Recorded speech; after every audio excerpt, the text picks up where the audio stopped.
Selamat pagi jemaat yang dikasihi oleh Tuhan. Kita bersyukur pada hari ini boleh memasuki kembali hari Sabat yang disediakan Tuhan bagi kita sekalian.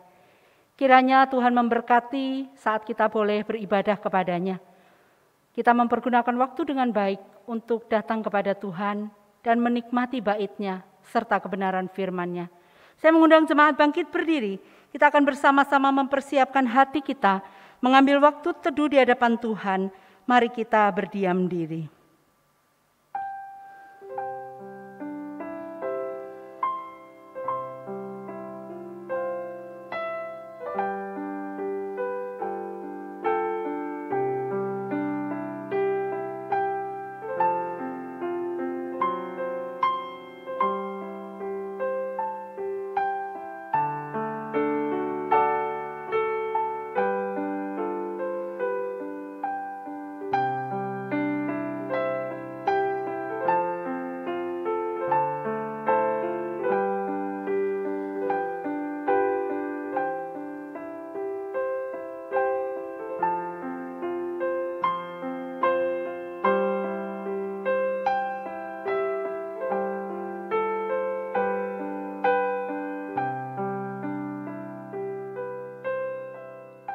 Kita akan memulai kebaktian kita pada hari ini dengan pengakuan bahwa pertolongan kita adalah di dalam nama Tuhan yang menciptakan langit dan bumi.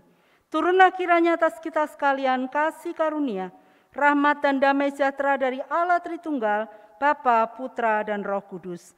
Amin. Umatnya pujilah, mari kita datang kepada Tuhan dengan penuh sukacita.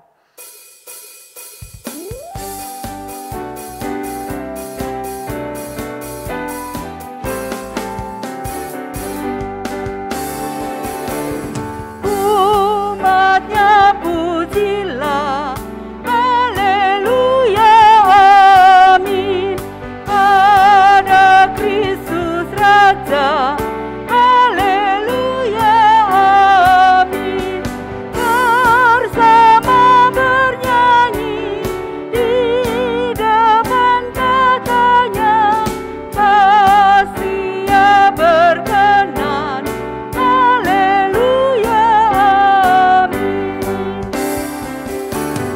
pandanglah Tuhanmu, haleluya, amin, pujilah padanya, haleluya, amin, gembala sobatku, turun dari surga, segala kasih-Nya, haleluya,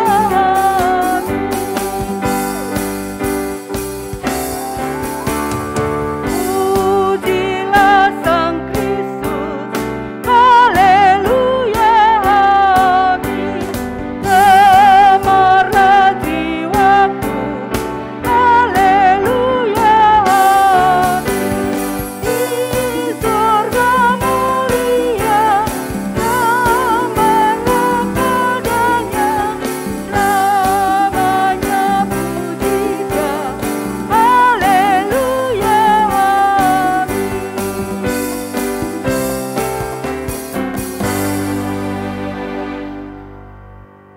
Nats pembimbing kita terambil dari Mazmur nomor 31, ayat yang pertama sampai dengan yang ketiga. Mazmur nomor 31, ayat yang pertama sampai dengan ayat yang ketiga. Mari kita membacakannya bersama-sama. Untuk pemimpin biduan, Mazmur Daud. Padamu Tuhan aku berlindung, janganlah sekali-kali aku mendapat malu. Luputkanlah aku oleh karena keadilan-Mu. Sendengkanlah telingamu kepadaku, bersegeralah melepaskan aku. Jadilah bagiku gunung batu tempat perlindungan, kubu pertahanan untuk menyelamatkan aku. Mari kita akan bersama-sama masuk di dalam doa.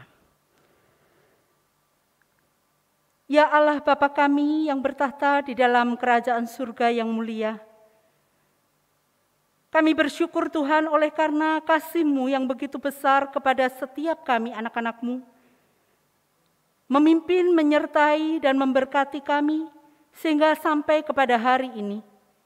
Terima kasih untuk hari perhentian yang Tuhan berikan kepada kami, sehingga kami boleh datang kepada Tuhan kembali untuk beribadah, memuji, memuliakan nama Tuhan.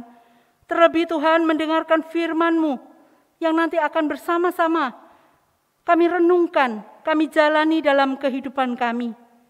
Terima kasih ya Bapa, namun kami juga menyadari segala keterbatasan kami.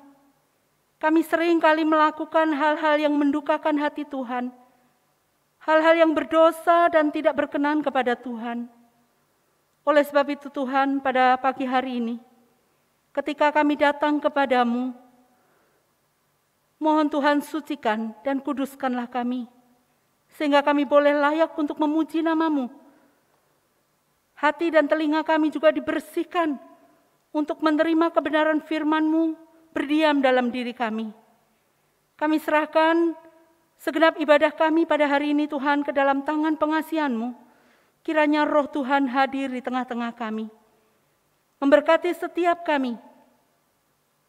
Dan kiranya ibadah ini sungguh memperkenankan dan menyenangkan hati Tuhan. Segala puji, hormat, kemuliaan bagi nama-Mu ya Bapa. Demi nama Tuhan kami Yesus Kristus, kami berdoa, kami mengucap syukur. Amin. Bapak Ibu Jemaat yang dikasihi oleh Tuhan, bersama dengan gereja di segala abad dan tempat, kita akan mengikrarkan pengakuan iman kita, pengakuan iman rasuli.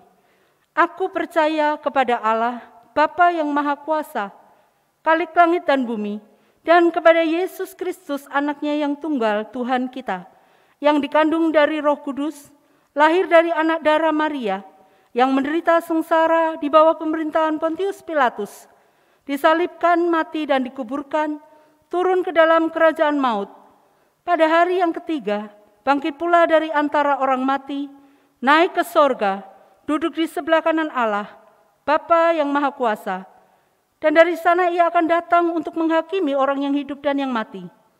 Aku percaya kepada Roh Kudus, gereja yang kudus dan am, persekutuan orang kudus, pengampunan dosa, kebangkitan tubuh, dan hidup yang kekal. Amin. Jemaat disilakan duduk kembali. Bapak Ibu yang dikasihi oleh Tuhan, mulia kasih Allah di dalam kehidupan kita. Terlalu besar kasih-Nya untuk kita sekalian. Tetapi Dia rela mati untuk kita sekalian menggantikan keberdosaan kita. Oleh sebab itu, biarlah kita boleh memuji dan memuliakan nama-Nya dalam segenap hidup kita. Mulia bagi Allah.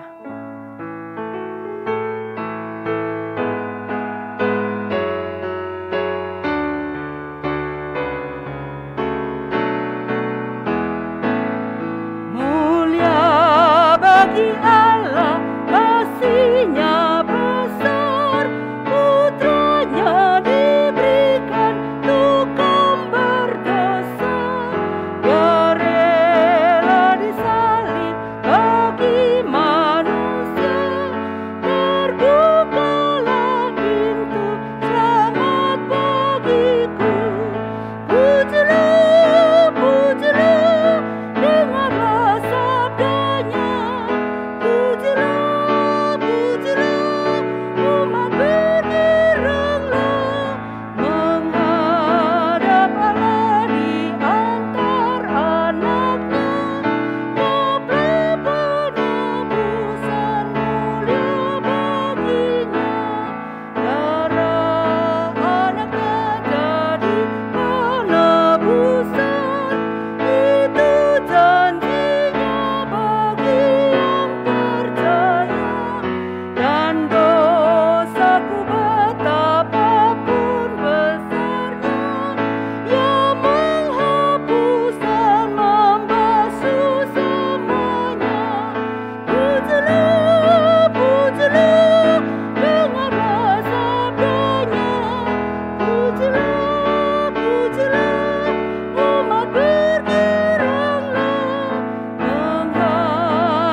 dikasihi oleh Tuhan, mari kita akan bersama-sama masuk di dalam beberapa pokok doa. Kita akan berdoa untuk gereja kita. Kita akan berdoa untuk situasi bangsa dan negara. Kita juga berdoa untuk SKKK dalam penerimaan siswa baru, serta kita juga mendoakan untuk suku-suku terabaikan yang ada di Indonesia, di mana kita bulan ini adalah memasuki bulan misi. Kita mengingat mereka yang belum mengenal Injil Tuhan. Mari kita berdoa untuk para misionaris yang berusaha masuk dan memperkenalkan Injil kepada mereka. Mari kita akan bersama-sama masuk di dalam doa. Tuhan Allah Bapa yang bertahta di dalam kerajaan surga yang mulia, kami datang kepada Tuhan saat ini. Kami hendak membawa beberapa pokok doa kami. Tuhan, kami berdoa menyerahkan untuk gereja kami yang sampai dengan hari ini masih ibadah secara online oleh karena pandemi ini. Namun kami bersyukur ya Tuhan, boleh tetap dilaksanakan sebaik mungkin yang bisa kami kerjakan lakukan untuk kemuliaan nama Tuhan. Berkatilah kami ya Tuhan, para penata layan, rohaniwan yang melayani. Kiranya Tuhan terus memampukan mereka untuk dapat melayani dengan baik. Demikian juga dengan seluruh kru penata layan, Tuhan juga berkati mereka. Kami berdoa menyerahkan ya Tuhan untuk rencana ibadah onsite yang akan dilaksanakan pada bulan Oktober yang akan datang. Kami sekali lagi memohon belas kasih dan kemurahan Tuhan, sehingga rencana ini dapat dilaksanakan dan terus mengingat untuk situasi yang tengah terjadi, yaitu pandemi yang masih berlangsung sampai dengan hari ini. Kami mohon belas kasih dan kemurahan Tuhan sehingga itu semua dapat reda dan kembali kami dapat beribadah secara onsite di gereja. Kami terus menyerahkan segala persiapan yang tengah kami lakukan ya Tuhan ke dalam tangan pengasihan-Mu. Kami juga berdoa Tuhan terus untuk bangsa dan negara kami di dalam menanggulangi pandemi ini. Mohon Tuhan juga menolong Presiden kami beserta jajarannya, pemerintah kami, Tuhan kiranya memberkati mereka sehingga mereka memimpin bangsa ini dengan takut akan Tuhan. Kami berdoa menyerahkan untuk segala program rencana, anggaran yang disediakan. Mohon Tuhan turut bekerja dan campur tangan. Bapak kami juga bersama-sama berdoa menyerahkan untuk sekolah kami, Sekolah Kristen Kalam Kudus, dalam masa penerimaan siswa baru. Kiranya Tuhan terus memberkati, sehingga ada anak-anak yang boleh diserahkan, dididik di sana. Mereka mendapatkan pendidikan yang baik, sehingga karakter mereka terbentuk, dan mereka boleh menjadi berkat bagi kota ini, bagi bangsa ini. Kami serahkan ya Tuhan untuk segala persiapan penerimaan siswa baru. Demikian juga dengan guru, staf karyawan, serta BP. Tuhan kiranya memberkati segala kerjasama dan juga biaya-biaya yang dibutuhkan. Kami juga berdoa ya Tuhan bagi suku-suku terabaikan yang ada di negara kami. Tuhan, kami mengingat mereka. Mungkin mereka belum pernah mendengar Injil. Mungkin mereka belum pernah ada yang mengabarkan Injil ke sana. Kami berdoa menyerahkan ya Tuhan untuk badan-badan misi yang berusaha untuk memperkenalkan Injil. Kiranya Tuhan membuka jalan, kiranya Tuhan menolong sehingga ada orang yang boleh memberitakan Injil dan melaluinya mereka juga boleh percaya dan membuka hati mereka kepada Tuhan untuk menerima keselamatan yang daripada-Mu. Terima kasih Bapa, ini seru doa yang boleh kami bawa kepada Tuhan. Sekarang kepada jemaat diberikan kesempatan untuk berdoa secara pribadi. Mungkin ada pergumulan-pergumulan yang saudara bawa kepada Tuhan. Mari kita berdoa dan biarlah kiranya Tuhan yang menolong setiap kita. Untuk itu mohon pemusik untuk memainkan lagu Ku Tahu Tuhan Pasti Buka Jalan. Kita yakin dan percaya Tuhan buka jalan untuk semuanya ini.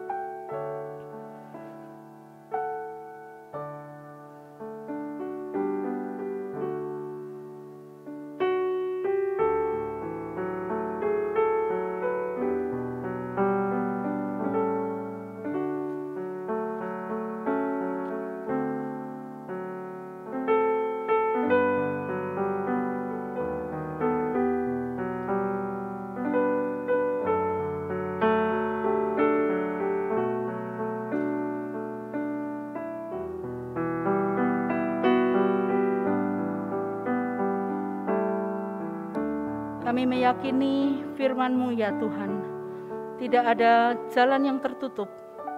Telinga Tuhan juga tidak kurang panjang untuk mendengarkan setiap seru doa kami. Tangan Tuhan juga tidak kurang panjang untuk menjangkau setiap kami ya Tuhan. Khususnya anak-anak-Mu yang tengah menghadapi pergumulan dalam kehidupan mereka. Pergumulan-pergumulan yang berat yang tidak terkatakan. Namun kami yakin dan percaya kami memiliki Allah yang besar lebih daripada pergumulan-pergumulan yang kami hadapi.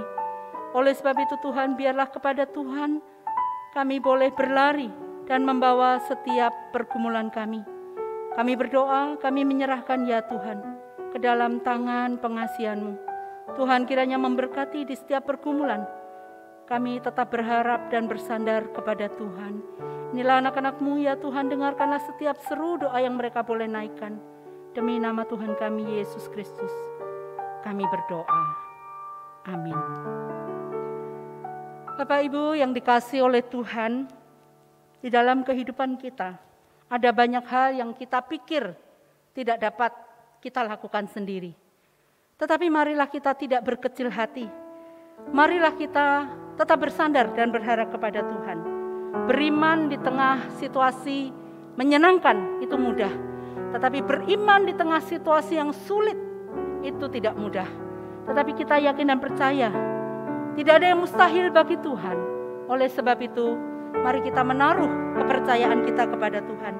Kita akan bersama-sama mendengarkan firman Tuhan, beriman di tengah kesulitan. Oleh sebab itu mari kita meyakini satu pujian yang mengatakan bagi Tuhan tidak ada yang mustahil, bagi Tuhan tidak ada yang tak mungkin. Mujizatnya masih berlangsung sampai dengan hari ini. Kita boleh menjadi anak-anaknya dan meyakini kebenaran firman-Nya.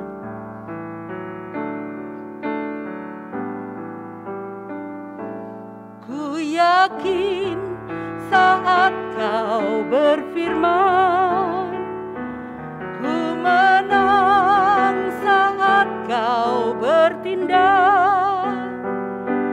Hidupku hanya ditentukan oleh perkataan-Mu. Ku aman karena Kau menjaga. Ku kuat karena Kau menopang. Hidupku hanya ditentukan oleh kuasa-Mu. Bagi Tuhan tak ada yang mustahil. Bagi Tuhan tak ada yang tak mungkin. Mujizatnya disediakan bagiku. Ku diangkat dan dipulihkannya. Mari kita katakan sekali lagi, ku yakin saat Kau berfirman. Ku yakin saat Kau berfirman. Ku menang saat Kau bertindak. Hidupku hanya ditentukan oleh perkataan-Mu. Ku aman karena Kau menjaga. Ku aman karena Kau menjaga. Ku kuat karena Kau menopang. Hidupku hanya ditentukan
bagi Tuhan tidak ada yang mustahil.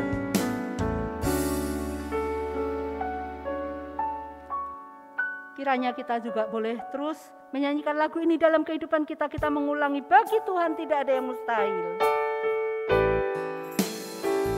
Bagi Tuhan tak ada yang mustahil. Bagi Tuhan tak ada yang tak mungkin.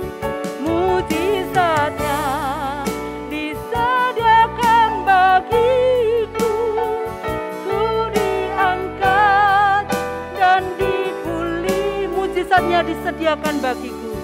Mujizatnya disediakan bagiku.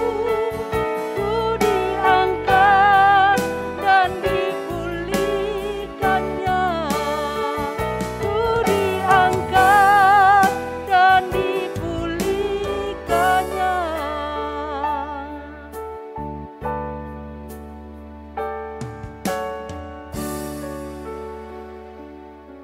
Kita akan bersama-sama mendengarkan firman Tuhan yang akan disampaikan oleh Ibu Pendeta Rahmiati. Jemaat yang dikasihi oleh Tuhan, selamat beribadah kepada Tuhan. Bersyukur bahwa di tengah situasi dan kondisi yang seperti ini, kita tetap boleh datang kepada Tuhan. Kepada siapa lagi sebagai anak-anak Tuhan kalau kita tidak datang kepada Tuhan. Dan bersyukur kita masih tetap bisa menyembah Dia. Dan tentu kerinduan kita pada saat ini adalah ibadah kita, penyembahan kita ini boleh berkenan kepada Tuhan, boleh diterima oleh Tuhan. Saudara, pada hari ini kita akan bersama-sama merenungkan satu tema tentang hidup beriman. Di tengah realita kehidupan yang kita hadapi pada saat ini, kita berhadapan dengan penyakit, kita berhadapan dengan kematian, kita berhadapan dengan satu kesulitan ke kesulitan yang lain. Kita menghadapi ketidaknyamanan. Di tengah situasi dan kondisi seperti ini, lalu mulai orang bertanya, apa sih yang dimaksudkan tentang hidup beriman itu? Di saat saya harus menghadapi semuanya ini. Nah, saudara, itu yang akan kita renungkan bersama di hari ini, berdasarkan kebenaran firman Tuhan yang diambil dari Ibrani pasal 11 ayat yang pertama dan ketiga. Lalu kita akan bersama-sama juga melihat di bagian yang lain dari Ibrani ini. Sebelum kita bersama-sama membaca firman Tuhan dan merenungkannya, mari saudara kita masuk dalam doa terlebih dahulu. Ya Bapa, inilah kami anak-anak-Mu yang pada saat ini datang kepadamu. Di tengah situasi dan kondisi yang tidak ideal, kami sungguh mengharapkan Tuhan berbicara kepada kami. Sebenarnya Tuhan, di tengah dunia yang telah jatuh ke dalam dosa ini, sebenarnya kami selalu hidup di tengah dunia yang tidak ideal. Dan kami sungguh terus membutuhkan tuntunan dari Tuhan. Berdasarkan firman Tuhan, bagaimana kami harus menjalani hidup di tengah dunia ini. Ya Bapa, berbicaralah kepada kami, termasuk hamba-Mu ini yang hanya akan dipakai sebagai alat-Mu.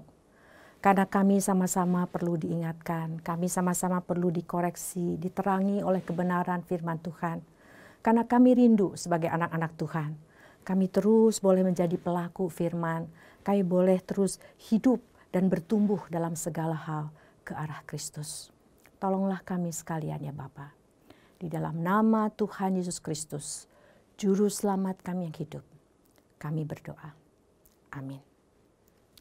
Mari saudara, bagian yang pertama akan saya bacakan dari Ibrani pasal yang ke-11, ayat yang pertama sampai ayat yang ketiga. Ya, Ibrani pasal 11 ayat yang pertama sampai ayat yang ketiga. Demikian bunyinya. Iman adalah dasar dari segala sesuatu yang kita harapkan dan bukti dari segala sesuatu yang tidak kita lihat. Sebab oleh imanlah telah diberikan kesaksian kepada nenek moyang kita. Karena iman kita mengerti bahwa alam semesta telah dijadikan oleh firman Allah, sehingga apa yang kita lihat telah terjadi dari apa yang tidak dapat kita lihat. Saudara, bagian yang selanjutnya adalah dari Ibrani 11. Saya akan bacakan ayat 38 sampai ayat yang ke-40. Demikian bunyinya. Dunia ini tidak layak bagi mereka. Mereka mengembara di padang gurun dan di pegunungan, dalam gua-gua dan celah-celah gunung.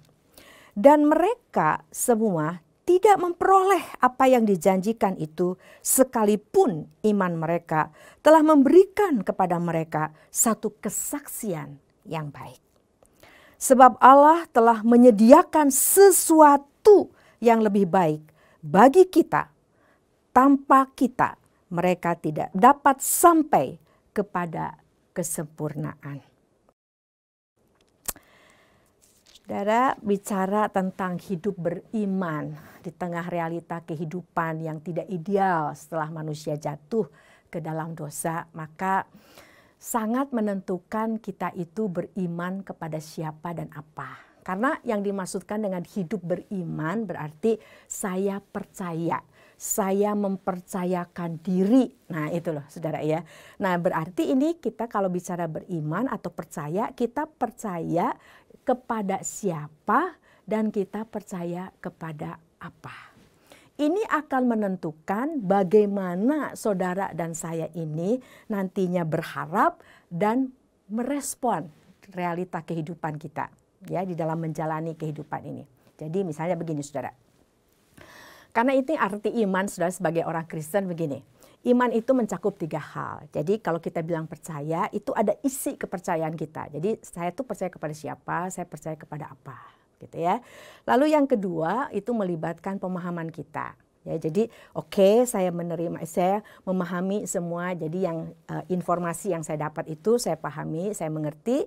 Dan yang ketiga, saudara, itu berbicara tentang kita mempercayainya, menerima. Kita menerima dan kita menerapkan. Itu artinya beriman. Jadi ada isinya, nggak sembarangan yang iman kosong begitu loh saudara ya, tapi ada isinya. Nah sekarang lihat ini saudara, pengaruhnya besar sekali. Kalau isi iman ya, pemahaman kita, kepercayaan kita salah kaprah, semuanya nanti jadi salah kaprah. Misalnya, saya percaya Allah itu baik. Dalam arti kalau baik itu dia akan memenuhi segala keinginanku. Lihat ini ya. Nah, berarti pengharapan kita adalah Allah akan selalu memenuhi apa yang saya mau. Berarti kalau doa kan ada katanya ayatnya. Tapi dibacanya dari pemahaman ini saudara. Kan mintalah maka kamu akan mendapatkan. Carilah gitu kan ya. Nanti ketuk pintu, nanti pintu akan dibukakan. Nah jadi kita berpikir bahwa pokoknya kalau Allah baik, saya minta apa saja itu mesti dikasih. Lalu yang kedua, kalau kita memahaminya bahwa Allah itu di dalam berinteraksi dengan kita, Allah menyatakan bahwa hidup kita ini fokusnya di dunia ini. Ya, dunia ini di mana Tuhan menghendaki saudara dan saya selalu nyaman, aman, dan tentram di dunia ini. Nah kalau itu yang kita percayai, maka berarti apa? Kita mengharapkan hidup saudara dan saya ini selalu aman, tentram, nyaman, dan menyenangkan di dunia ini.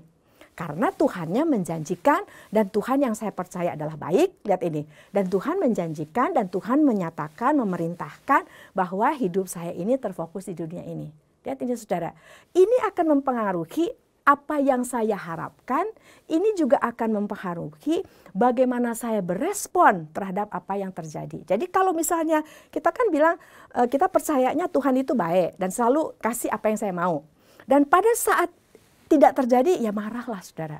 Katanya Tuhan baik, lalu mulai jadi saudara-saudara kecewa, lalu tidak ke gereja lagi, tidak mau berdoa lagi, tidak mau datang lagi kepada Tuhan karena menganggap bahwa kok Tuhan begini ya, katanya janji baik, katanya janji saya dikasih apa saja yang saya mau, begitu ya.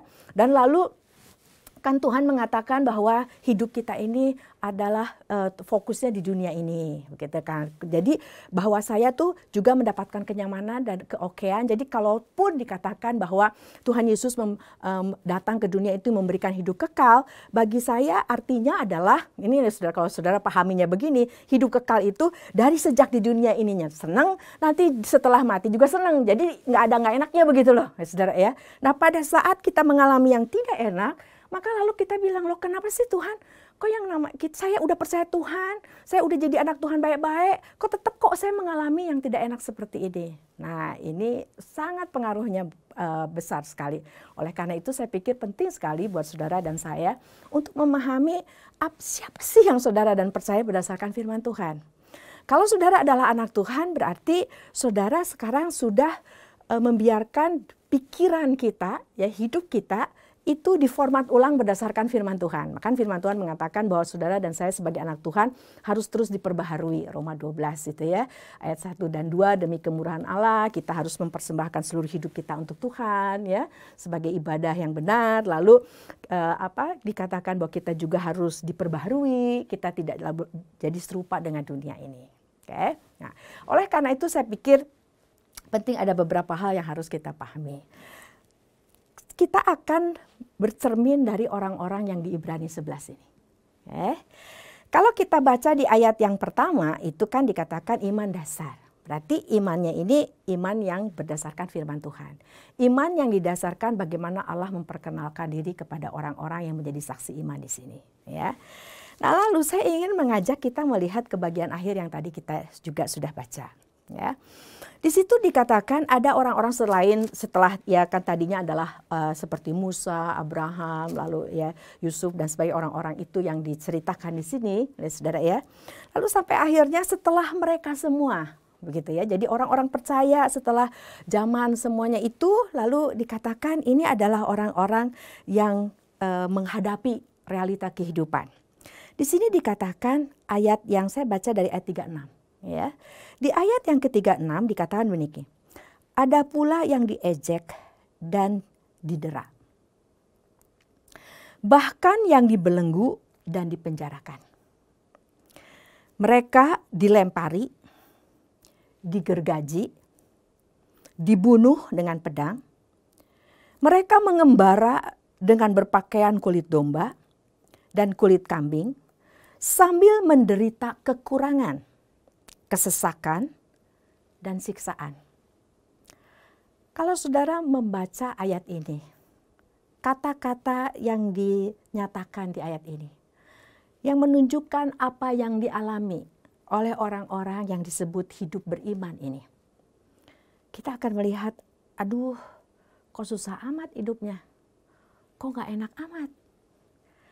Kenapa sih sampai orang-orang ini, saudara, rela menghadapi semuanya ini? Kenapa sih orang-orang ini pada waktu mengalami semuanya ini, mereka mengalaminya dengan Tuhan inilah saya. Pokoknya, jadi kayak saudara ingat di perjanjian lama yang ada Sadrah, Mesah, dan Abednego. Kan itu mereka diancam. Kalau mereka tidak mau menyembah, gitu kan ya, menyembah patung yang didirikan oleh raja pada waktu itu, maka ancamannya adalah mereka akan dilemparkan kepada dapur api. Ini yang dikatakan oleh Sadrah, Mesah, dan Abednego. Bagi saya itu tidak efek, dalam arti saya tahu Tuhan bisa menyelamatkan saya dari dapur api ini. Tapi kalaupun itu tidak terjadi, saya nggak akan pernah menyembah Allah lain selain Allah yang mereka percaya. Saudara, ini orang-orang ini tidak tahu bahwa Tuhan akan menyelamatkan. Tidak tahu kan? Nggak tahu, saudara. Sampai pada waktu mereka dibawa ke perapian itu untuk dilemparkan, mereka nggak tahu Tuhan akan menyelamatkan. Tapi mereka menjalaninya. Persis sama kayak Daniel. Daniel juga tidak tahu akan waktu dilemparkan ke gua singa bahwa dia akan diselamatkan. Kenapa? Saudara, kita lihat bahwa ada yang memang di dalam kehidupan ini Tuhan izinkan, Tuhan tidak selamatkan dari dapur api. John Huss dibakar hidup-hidup. Ada orang, ini lihat ini orang-orang ini, dia dimakan oleh binatang buas. Tuhan tidak selalu melepaskan. Tapi orang-orang ini mengatakan baik yang dilepaskan maupun yang tidak dilepaskan, saudara. Dan mereka menghadapi dan dia siap kalaupun tidak dilepaskan. Mereka siap menjalaninya dan menganggapnya yang seperti Paulus katakan, semua adalah sampah dibandingkan pengenalan Kristus. Yohanes 3 ayat 16 merupakan bagian firman Tuhan yang kalau saudara ke sekolah minggu itu sudah dihafalkan ya dari sekolah minggu. Karena begitu besar kasih Allah akan dunia ini, sehingga ia telah mengaruniakan anaknya yang tunggal, supaya barang siapa yang percaya kepadanya tidak binasa, melainkan beroleh hidup kekal. Saudara, hidup kekal di sini, kalau kita bandingkan dengan Yohanes 3 ayat 18, saya ajak saudara kita lihat ya Yohanes pasal yang ke-3 ayat yang ke-18. Saya ajak kita baca itu. Di Yohanes pasal 3 ayat 18 dikatakan seperti ini. Barang siapa percaya kepadanya, ia tidak akan dihukum. Barang siapa tidak percaya, ia telah berada di bawah hukuman, sebab ia tidak percaya dalam nama Anak Tunggal Allah. Barang siapa yang percaya kepadanya, ia tidak akan dihukum. Berbicara bahwa saudara dan saya terlepas dari murka Allah. Akan terlepas dari murka Allah. Tapi siapa yang tidak percaya, dia sudah berada di bawah. Memang sudah divonis dia berada di bawah murka Allah. Nah, lalu kita kaitkan dengan hidup kekal tadi. Jadi apa maksudnya hidup kekal ini? Lalu ada orang Kristen yang berpikir hidup kekal ini berarti bahwa kalau saya sudah tidak berada lagi di bawah murka Allah, ya, saya sudah dijamin tidak dimurkai oleh Allah lagi karena saya percaya Tuhan Yesus sebagai juru selamat saya, gitu kan ya saudara ya.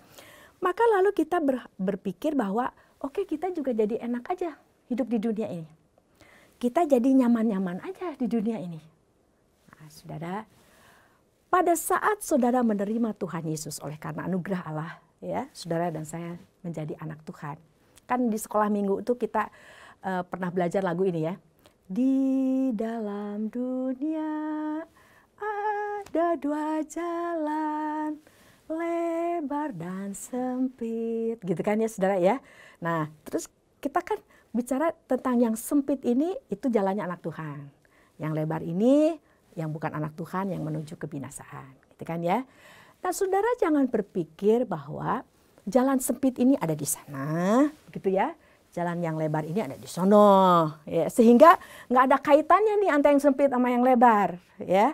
Jadi kita sepertinya ada jalan sendiri, ada dunia sendiri. Yang ini ada jalan sendiri, ada dunianya sendiri. Pokoknya yang ini nggak enak, yang ini enak.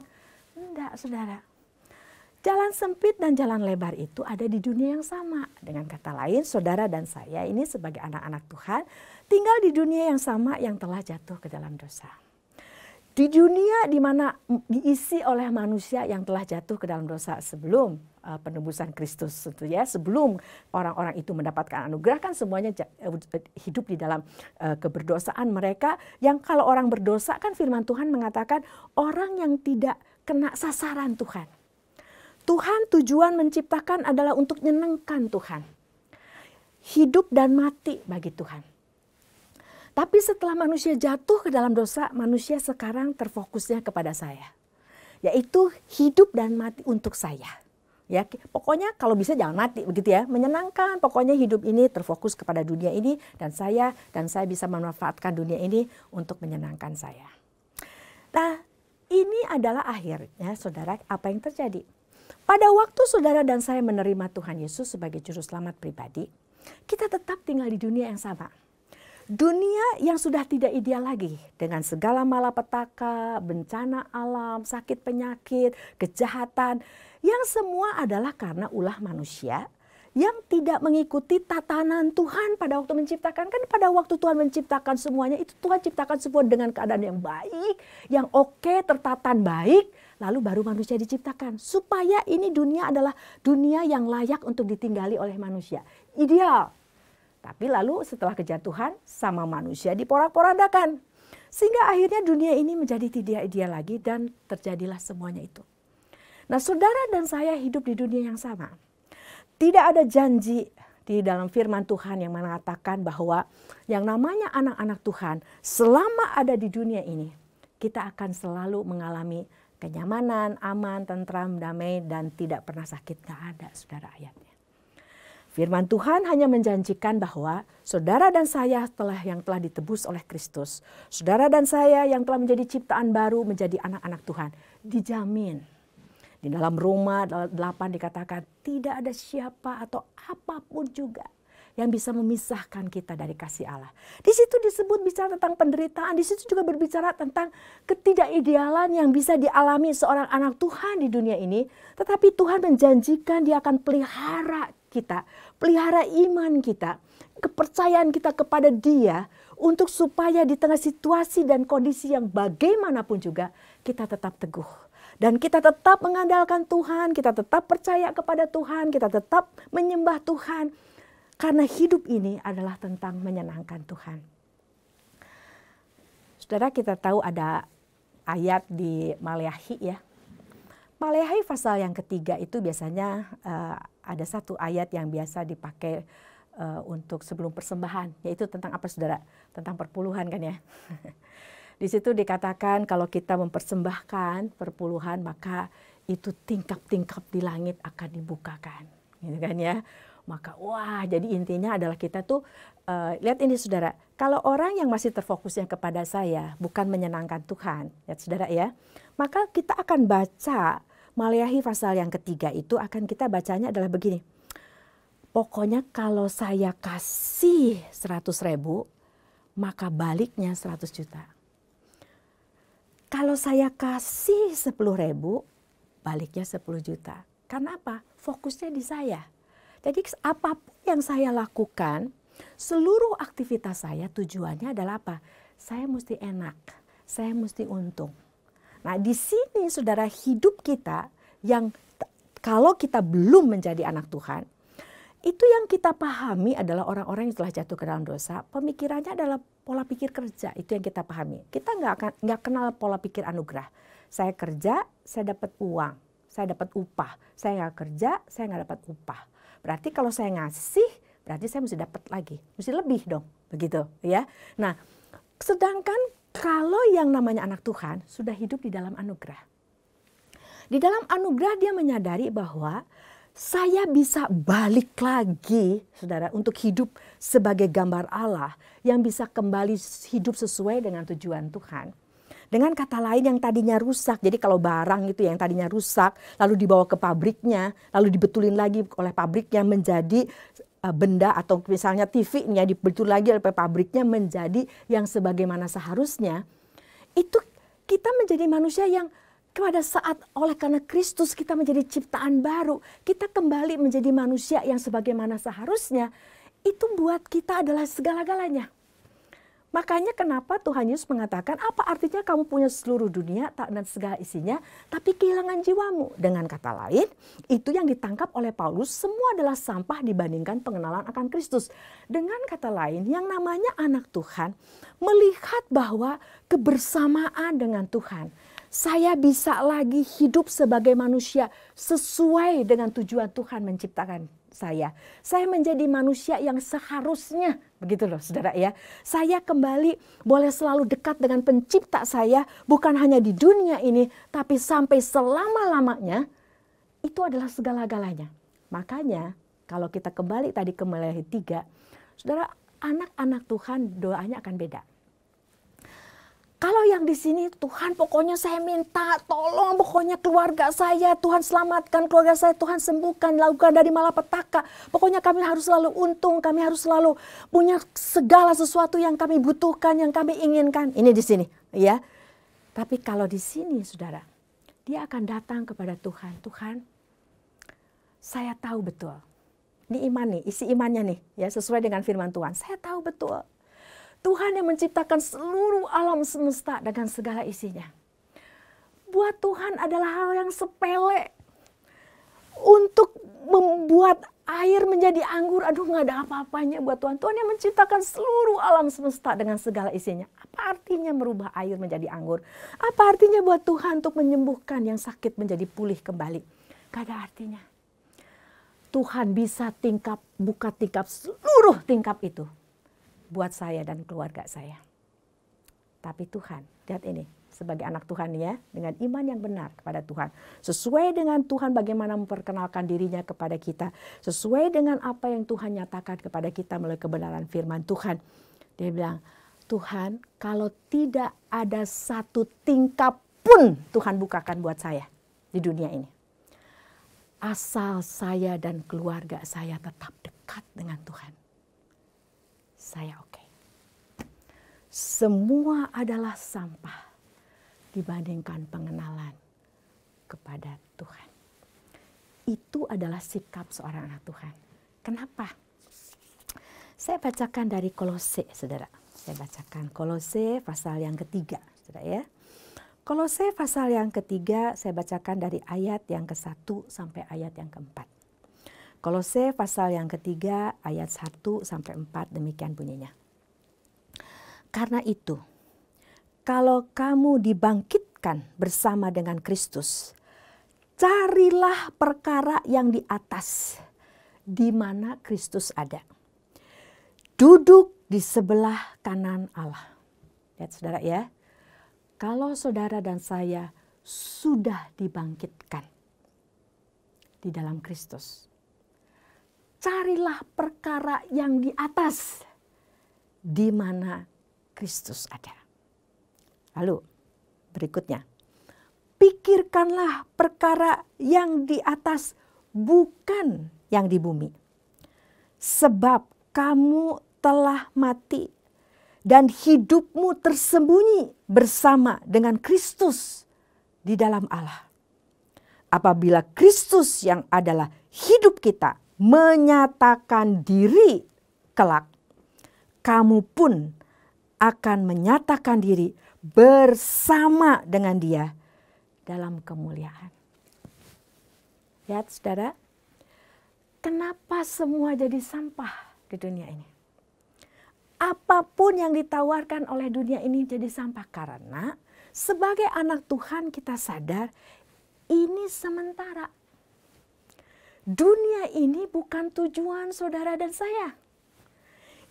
Ini bukan rumah kita. Kan Tuhan Yesus bilang, saya pergi. Kan itu waktu murid-muridnya, wah nih guru mau pergi nih, gimana kita? Tuhan Yesus bilang, saya pergi ke rumah Bapa. Kan kita ini dianalogikan sebagai mempelai perempuan. Tuhan Yesus mempelai laki-lakinya, gitu kan ya. Dan Tuhan mengatakan, saya pergi ke rumah Bapa. Saya sediakan tempat bagi kamu. Nanti saya balik untuk jemput kamu. Lihat ini sudah tempat rumah. Ini budaya orang Yahudi mirip dengan budaya orang Tionghoa. Pada waktu saya mengunjungi pergi ke satu tempat di RRC, lalu saya melihat ada satu kompleks, ya, rumah besar, lalu di pinggirnya dikelilingi sama rumah-rumah kecil, gitu ya, kayak apartemen-apartemen kecil gitu, saudara ya. Terus saya bilang, wah ini kenapa begini? Terus diterangkan sama orangnya. Iya, tadinya hanya ada rumah besar ini saja, tapi pada waktu anak laki-lakinya menikah, lalu dibuatkan oleh ayahnya rumah-rumah kecil, di mana lalu dia bawa istrinya masuk ke rumah bapaknya, lalu tinggal di sana. Lalu itu yang Tuhan Yesus bilang, saya pergi ke rumah Bapa. Saya sediakan tempat. Ini saudara pengantin laki-laki yang bukan gombal nih yang ngomong nih saudara ya. Ini Tuhan Yesus yang pernyataannya adalah ya dan amin. Yang tidak akan mengingkari janjinya, dia yang adalah Allah yang setia. Dan dia bilang, saya sediain tempat buat kamu. Nanti saya balik. Saya bawa kamu ke situ. Itu ngomong apa, saudara Tuhan? Ini bukan rumah kita. Ini sementara. Dunia yang kita hidupi ini adalah saudara, ada bumi yang baru yang disediakan oleh Tuhan bagi kita, di mana adalah saya akan bersama-sama dengan Tuhan. Muka dengan muka, terus memiliki keintiman, memiliki relasi yang indah bersama Tuhan. Untuk selama-lamanya kita tidak akan jatuh bangun lagi mengecewakan Tuhan. Kita tidak akan jatuh bangun lagi mendukakan Tuhan. Kita akan terus hidup menyenangkan Tuhan. Ini adalah sementara.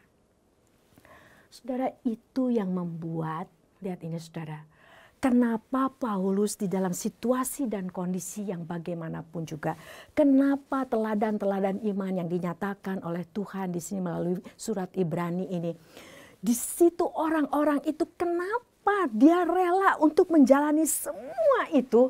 Karena dia tahu ini sementara. Saudara, yang namanya sementara dibandingkan kekekalan, kan ini hidup kekal bersama Tuhan yang dijanjikan. Itu kesementaraan itu dibandingkan kekekalan itu 1 banding tak terhingga, saudara. Dan kalau 1 dibanding tak terhingga, makanya kenapa disampah, lalu Tuhan bilang gak ada artinya kehidupan bersama Tuhan dibandingkan dengan seluruh dunia dan segala isinya. Karena kalau 1 banding tak terhingga kan jalan terus. Maka 1 ini menjadi tidak ada nilainya.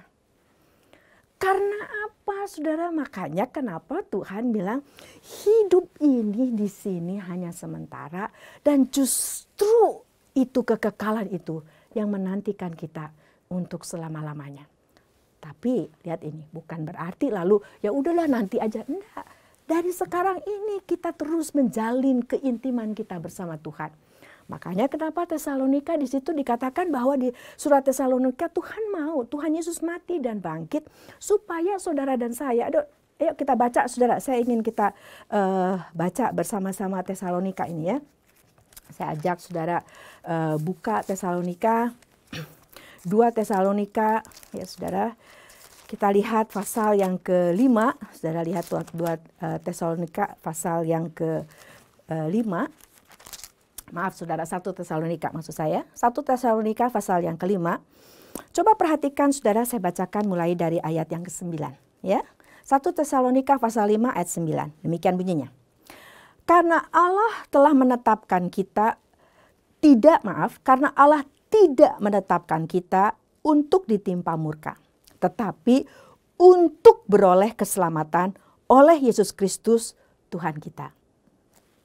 Terus. Yang sudah mati untuk kita, supaya, perhatikan kata supaya ini, supaya entah kita berjaga-jaga, entah kita tidur, kita hidup bersama-sama dengan Dia. Karena itu nasihatilah seorang akan yang lain, dan saling membangunlah kamu, seperti yang memang kamu lakukan. Lihat ini saudara, berjaga-jaga, entah kita tidur, kita hidup bersama dengan Dia. Pada saat kita hidup maupun pada saat kita mati, karena kan di Tesalonika Paulus ini sedang mengajarkan tentang bahwa kita yang mati duluan itu kayak tidur gitu loh saudara, sampai nanti Tuhan Yesus datang kedua kalinya membangkitkan. Jadi bisa juga dalam arti bahwa pokoknya apapun yang terjadi lagi kita karena kita harus terus mempersembahkan seluruh hidup kita buat Tuhan, tentu saja berjaga dalam arti pada waktu bangun, pada waktu lagi tidur, secara harfiah itu artinya, atau pada waktu kita sedang masih hidup atau kita mati, kita itu hidup dan mati untuk Tuhan. Apapun di dalam kehidupan ini, kita itu hidup dan mati. Kita bersama Tuhan, kita berjalan bersama Tuhan. Tuhan menghendaki keintiman itu mulai dari sekarang, bukannya nanti, saudara. Pada saat ini, saudara dan saya selalu bersama-sama dengan. Dan itu saudara dan saya harus melihatnya adalah segala-galanya. Makanya kenapa saudara teladan-teladan iman tadi. Sengsara, digergaji, dianiaya, kekurangan. Paulus mengatakan ada saatnya saya lapar, ada saatnya saya disiksa dan sebagainya. Telanjang. Tetap mereka katakan, semua adalah sampah dibandingkan pengenalan akan Allah. Jadi saudara-saudara, di tengah kehidupan saudara dan saya pada saat ini, di tengah dunia yang sementara ini, yang karena kejatuhan manusia ke dalam dosa menjadi dunia yang tidak ideal ini.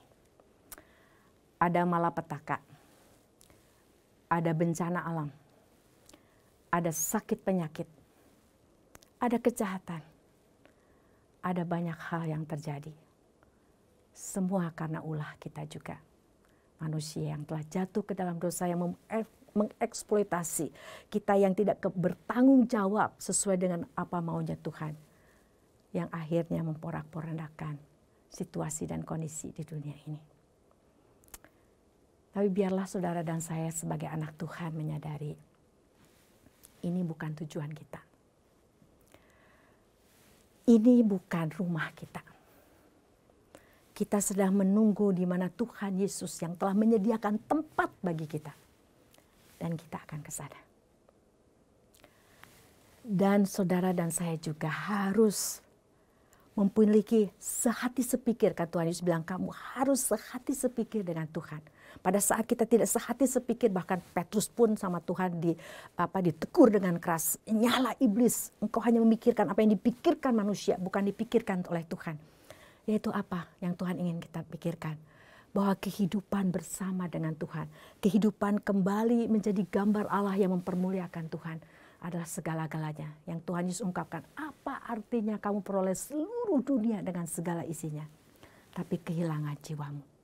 Saudara, kalau kita beriman dengan iman yang ini, maka kehidupan kita di tengah dunia ini dengan situasi kondisi yang bagaimanapun, menyenangkan atau tidak menyenangkan, saudara dan saya tetap akan fokusnya adalah ke atas. Bukan bumi ini, bukan saya. Fokusnya adalah kepada Kristus. Kita terus beriman kepada Tuhan.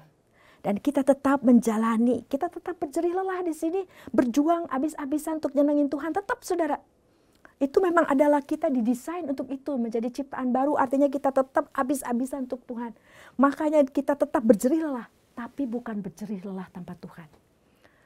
Saya bacakan terakhir dari 1 Korintus 15 ayat 58.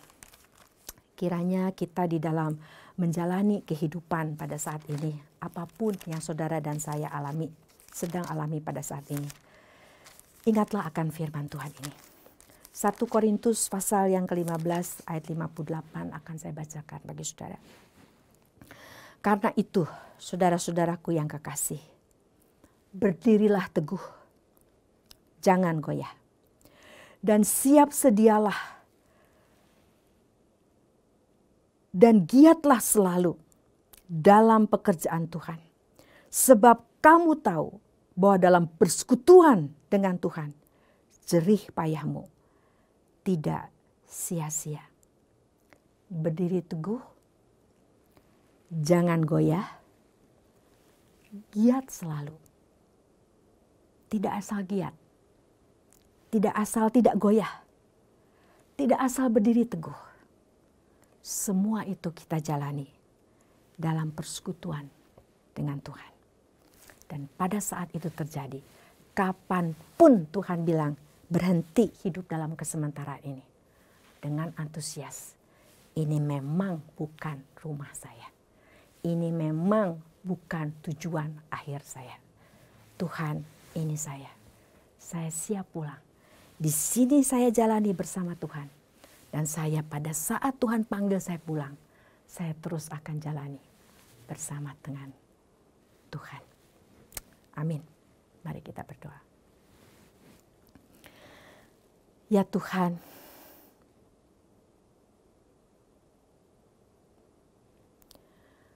Engkau tahu keadaan jemaat-Mu satu persatu pada saat ini.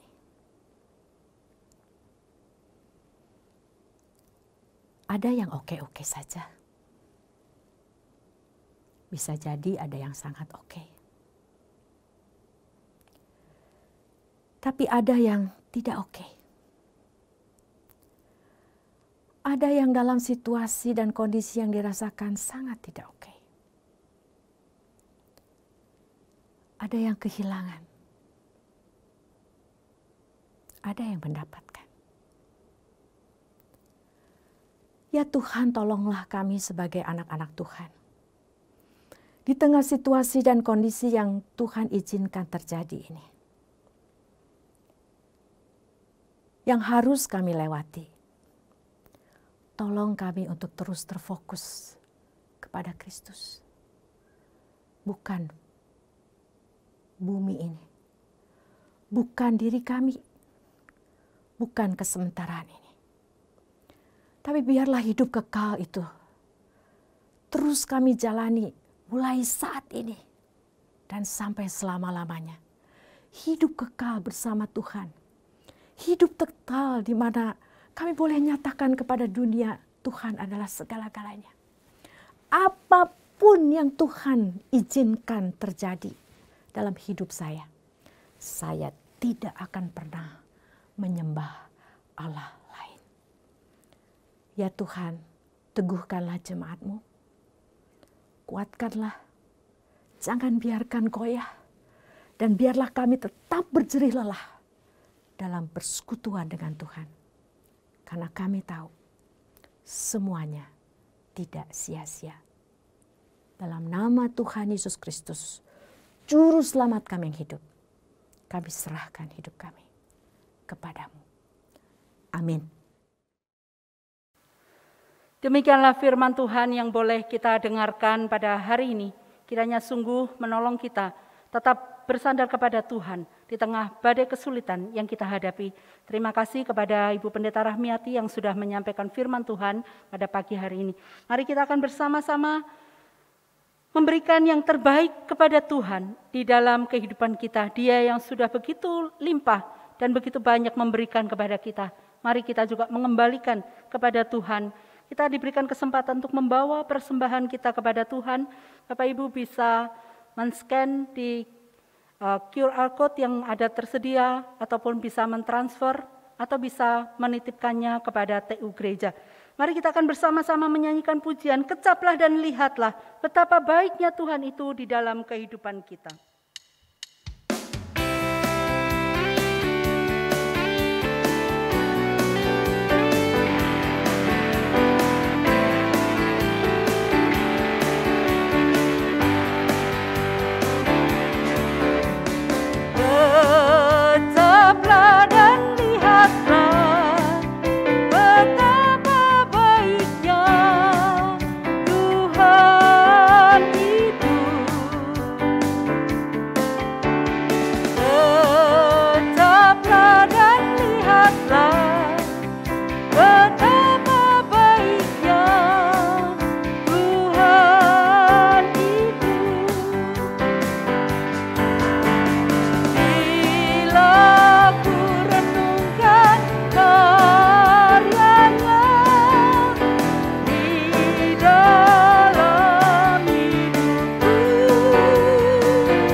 Dan lihatlah betapa baiknya Tuhan.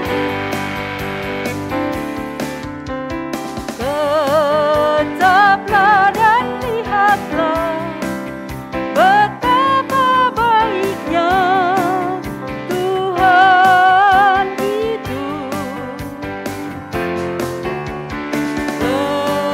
Kecaplah dan lihatlah betapa baiknya Tuhan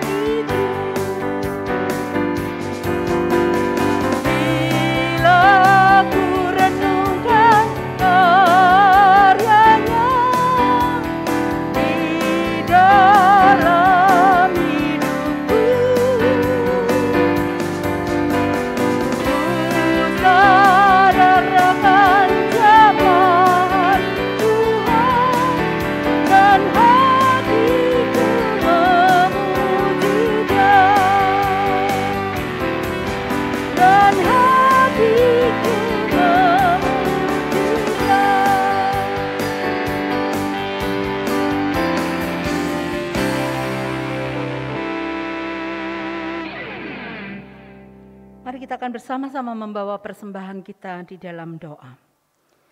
Sekali lagi Tuhan, kami menaikkan puji syukur dan terima kasih kepada Tuhan untuk setiap berkat yang Tuhan berikan dalam kehidupan kami. Dengan berkat itulah Tuhan kami boleh menikmatinya, kami boleh merasakannya. Dan saatnya kami boleh mengembalikan kepada Tuhan untuk setiap berkat yang sudah boleh kami terima itu. Kiranya Tuhan yang berkenan atas persembahan kami. Kiranya Tuhan yang menyucikan, menguduskan persembahan kami. Sehingga boleh dipakai bagi pekerjaan-pekerjaan Tuhan di tempat ini. Kami berdoa untuk para majelis yang mengelolanya. Kiranya Tuhan juga memberkati mereka. Terima kasih ya Bapa, inilah persembahan kami yang boleh kami bawa dengan rasa syukur. Demi nama Tuhan kami Yesus Kristus kami berdoa, kami mengucap syukur. Amin. Bapak Ibu sekalian yang dikasihi oleh Tuhan, tibalah waktunya kita akan bersama-sama mengakhiri kebaktian kita pada hari ini. Mari saya undang bangkit berdiri, kita akan bersama-sama mengembalikan segala puji, hormat, kemuliaan bagi nama Tuhan. Dan nanti doa berkat akan disampaikan oleh Bapak Pendeta Titus. Doksologi.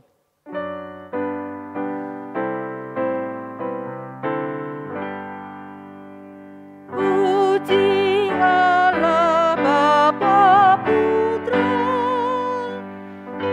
puji Allah Roh Kudus, ketiganya yang esa,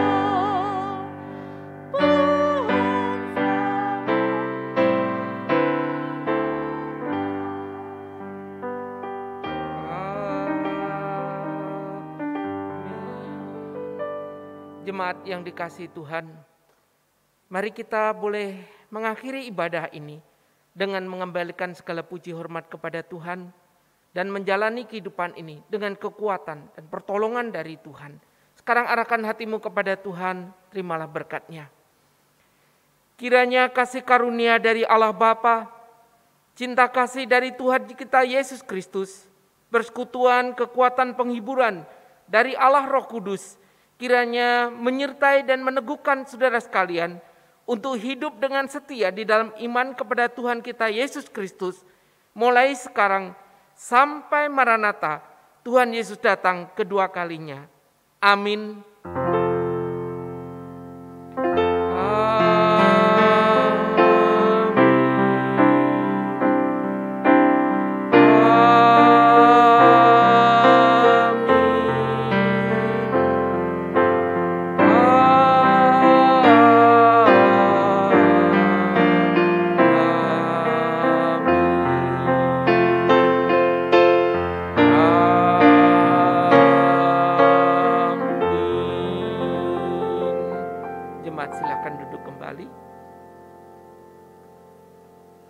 Doa teduh.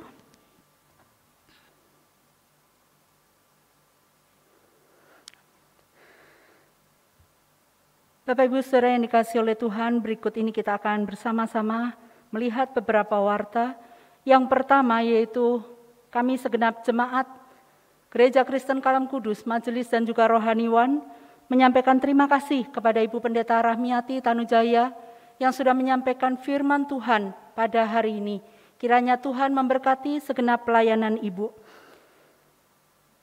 Kebaktian minggu yang akan datang dilaksanakan masih secara online yang akan dilayani oleh Bapak Pendeta Hendra Arifin. Kiranya jemaat terus dapat mengikuti melalui link yang dibagikan atau melalui kanal YouTube GKKK Yogyakarta.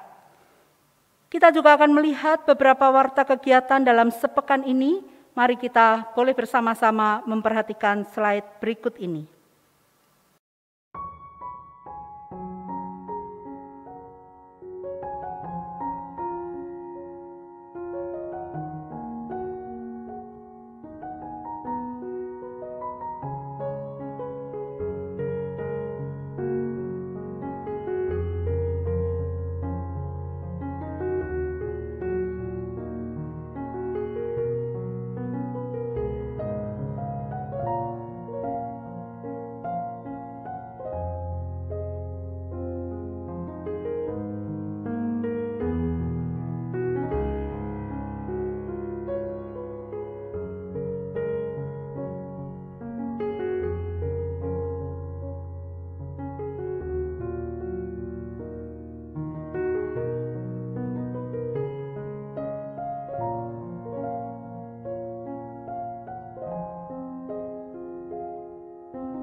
Demikianlah warta-warta kita pada hari ini. Ibadah selesai, Tuhan Yesus memberkati.